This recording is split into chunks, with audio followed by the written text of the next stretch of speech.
Bom, gente, a gente vai estar falando agora sobre cinética química. O que é a cinética química? É bem provável que você já tenha ouvido, né, o termo cinética na física, tratando do movimento de partículas, não é isso? Na química não é diferente, a gente vai falar sobre o movimento, tá, de átomos, das moléculas, dentro de uma reação. A cinética química vai ser o ramo da química que trata a velocidade, a rapidez das reações químicas e os mecanismos nos quais essas reações se processam. Por que estudar a reação? Por que estudar a velocidade de uma reação? Para que a gente possa estar otimizando, né, cada vez mais o tempo de produção de determinados produtos. A indústria ela se preocupa em estar melhorando, né, esse tempo de produção, e é necessário que se entenda como é que se processam essas reações, a rapidez dessas reações e como é que a gente pode estar acelerando esses processos, porque a procura por produtos tem sido cada vez maior, e aí quanto menos tempo eu estar produzindo determinadas substâncias, né, determinados produtos, melhor é tanto para a comunidade num todo quanto para o ramo industrial, claro, né? Então, vamos supor, por exemplo, que a gente precise, agora a gente está precisando da vacina, né? Da vacina para o coronavírus. Então, eu preciso acelerar, eu preciso entender como é possível acelerar as reações que ocorrem, né? Quando a gente está lá misturando a matéria, misturando as substâncias para produzir essa vacina. E aí, à medida que eu entendo como é que ocorre a velocidade, né, nessas reações, eu posso também estar trabalhando em como acelerar essa velocidade aí, em como acelerar a produção dessas substâncias, ok?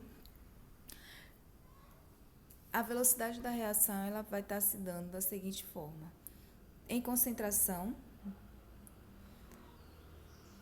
dividido pelo tempo, a massa dividida pelo tempo, ou ainda o número de mols dividido pelo tempo. Então, a velocidade de uma reação pode ser dada dessas três formas, tá? E aí, como é que nós podemos estar visualizando isso num gráfico? Numa reação, eu vou ter os reagentes e os produtos. À medida que a reação vai acontecendo, a quantidade de reagentes vai diminuindo e a quantidade de produtos vai se formando, tá? Até se obter um equilíbrio, e aí esses reagentes vão sendo consumidos e formando os produtos. Como é que graficamente isso pode ser visualizado, né? E a gente vê aqui de forma bem simples.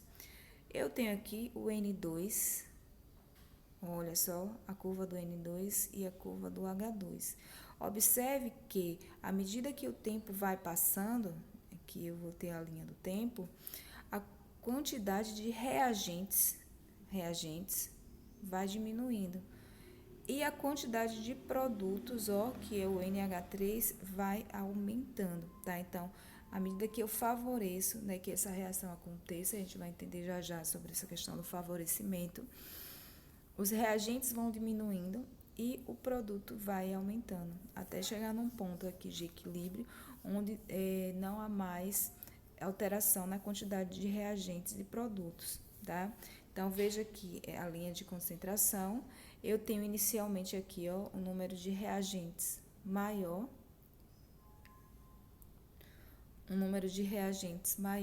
né?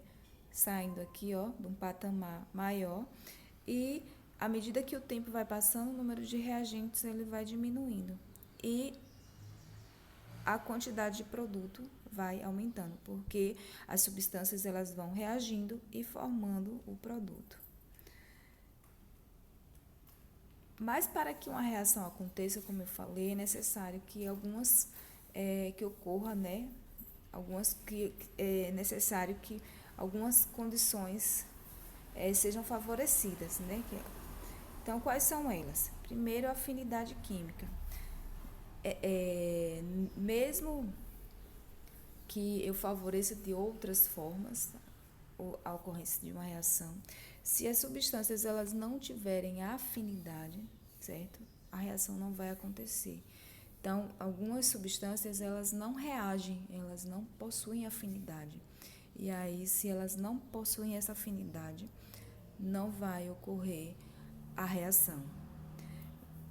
A segunda condição é que haja contato. As moléculas, as substâncias, né, os átomos, eles precisam estar em contato para ocorrerem as ligações, certo?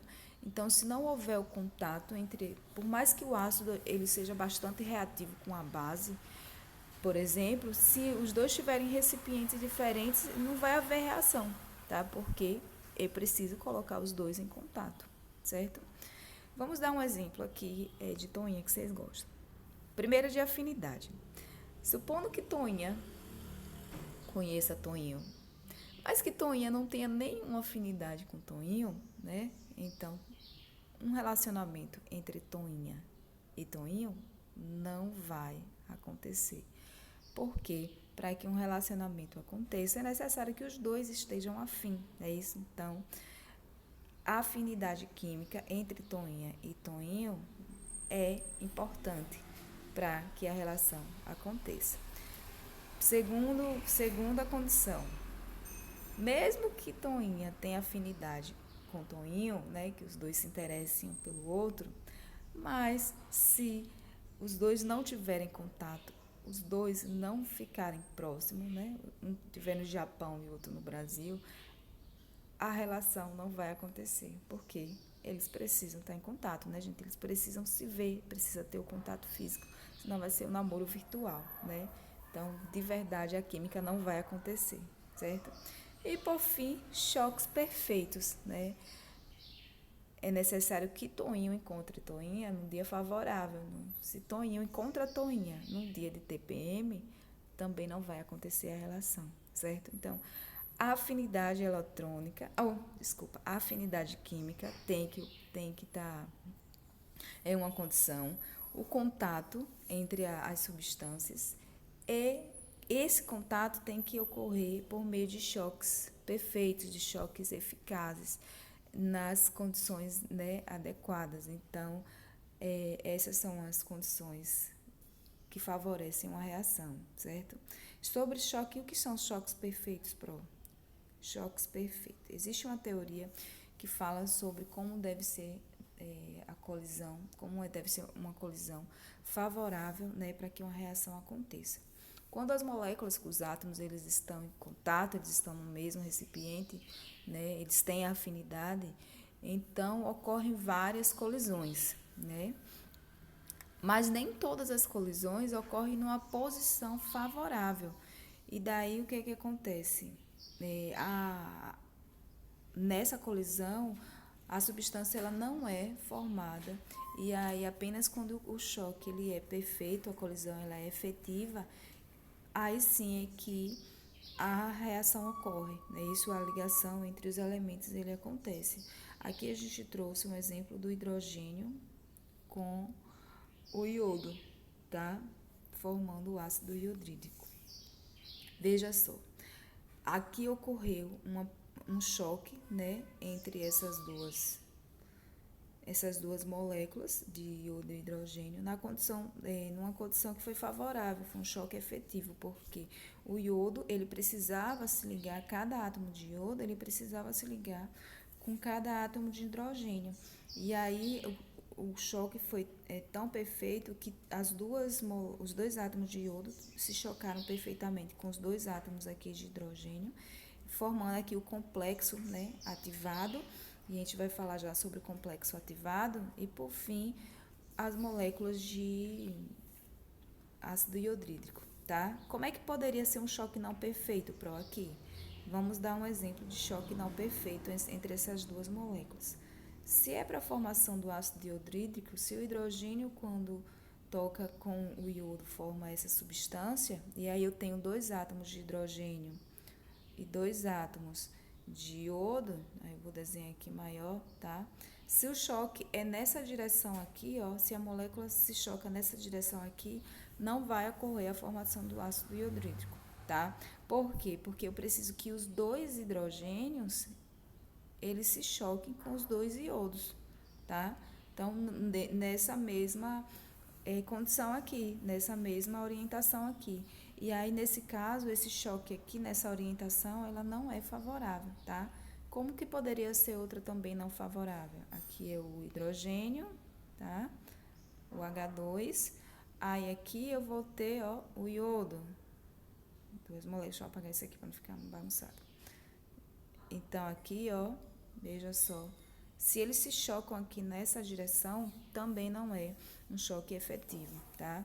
Então, a teoria da colisão, ela vai estar explicando isso. São condições de choques, né? Colisões que ocorrem de forma efetiva, onde a orientação, ela vai favorecer a ligação entre os elementos das substâncias, tá? Favorecendo ali a ocorrência da reação.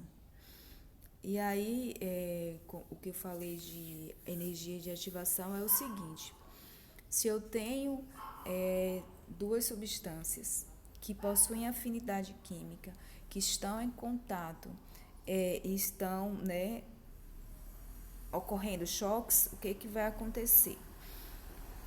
Elas vão ter aqui, né, inicialmente, uma energia, os reagentes, aqui eu tenho aqui a substância A, a substância B, os reagentes.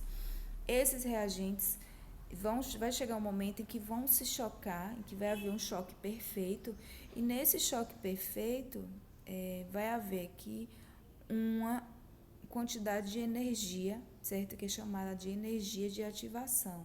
Então, essa energia de ativação, ela é maior do que a energia dos reagentes, tá? E aí vai se formar um produto intermediário, que ainda não é a substância produto, tá? Esse produto intermediário, ele tem uma quantidade de energia maior. E aí, depois, né, essas substâncias, elas se separam e aí sim formam-se os produtos de fato. Então, essa energia aqui que se dá após o choque perfeito formando os produtos intermediários, ela é superior à energia aqui dos reagentes. Nesse caso aqui, eu tenho um gráfico de reação exotérmica. Veja que a energia do produto final é menor, olha para aqui, é menor do que a energia dos reagentes. Então, aqui eu vou ter uma equação de a liberação de energia, certo? E esse aumento aqui, ó, esse aumento de energia, de onde é que vem essa energia, então? Vem da ativação. Como assim, Pro?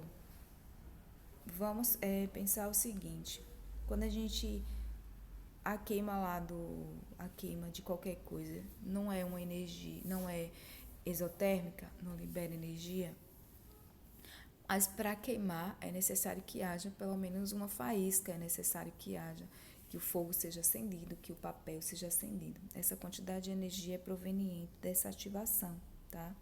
Então, eu preciso aqui fornecer uma determinada quantidade de energia, né, inicial para que a minha reação aconteça. E aí, à medida que as reações, que os elementos eles vão se chocando e forma-se o complexo ativado, então eu vou ter uma quantidade de energia um pouco maior, que é chamada de energia de ativação. Vamos aqui pensar agora numa reação endotérmica, que absorve energia. Então, eu preciso, inicialmente eu tenho meus reagentes, eu preciso fornecer energia ao meu sistema para que ele atinja o meu complexo ativado e aí sim forme o meu produto. Então, veja que daqui até aqui eu vou ter a energia de ativação. Aqui eu não tenho ainda o meu produto formado nesse topo, o que eu tenho é um produto intermediário. E aí o tempo, né, passa, parte dessa energia é liberada e aí sim eu vou ter a formação do meu produto. Mas a reação, ela permanece endotérmica. Se vocês observarem, ó, a quantidade de energia do produto, ele é superior à do reagente. Então, eu preciso absorver energia, tá? E é isso, gente. Então, bons estudos, pesquisem mais sobre o assunto, é um assunto interessante. Nós vamos estar trabalhando mais na frente com os fatores que aceleram a velocidade de uma reação. E aí, boa sorte aí com os estudos.